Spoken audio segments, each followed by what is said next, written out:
Hello and welcome to another tutorial on data analysis fundamentals in SPSS, brought to you by Earth Creations.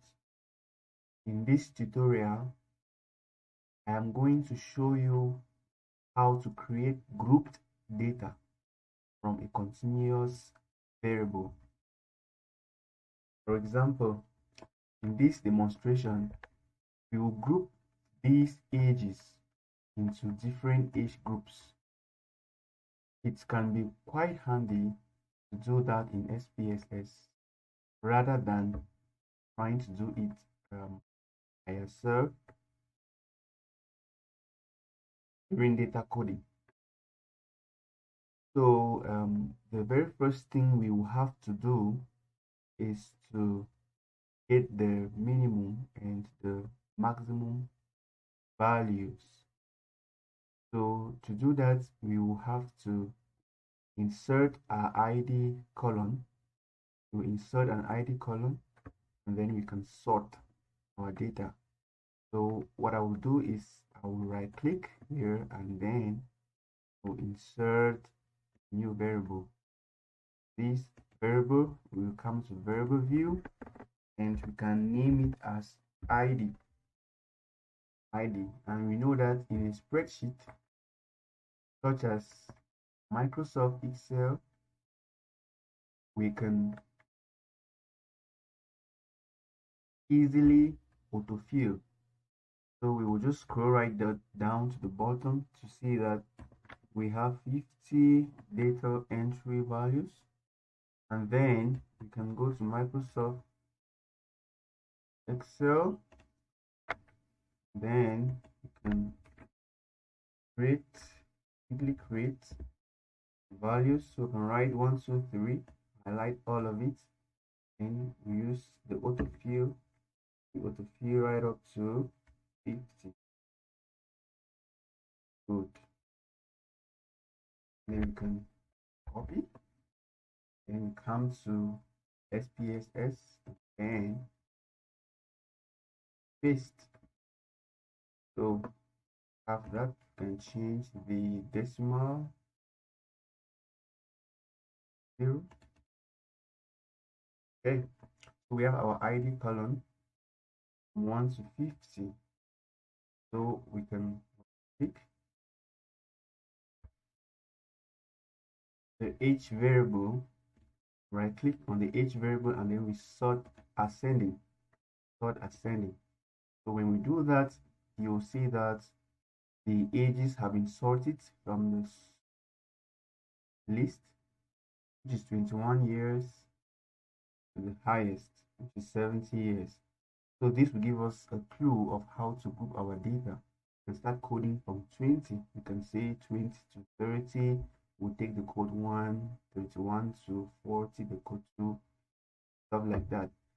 So we've done that, and then you can see that the entire data set has been sorted, changed.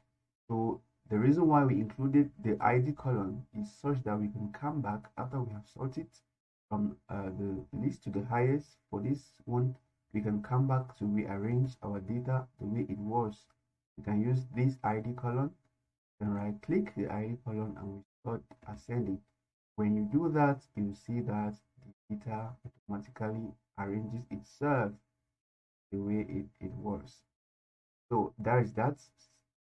Then code, create a new variable, new categorical variable.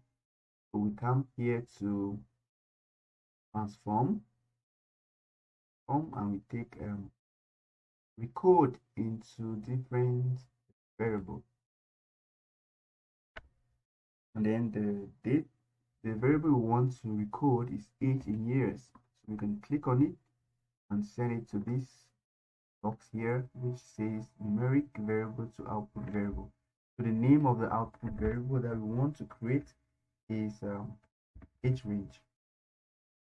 Age range underscore range label, and once we've written we've named it and we click on change, you see that it automatically comes up here that we want to create a new variable called age range from the variable age in years. So we can then click on all and new values.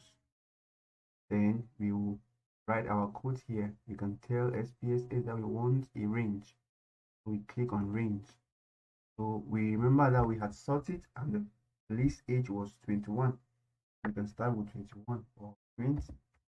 So from 20 through 30, we are given the value. We take to the right here, give the value 1. Click on add. It's just some sort of coding. And then from 21 to 40, give the value 2. Click on add.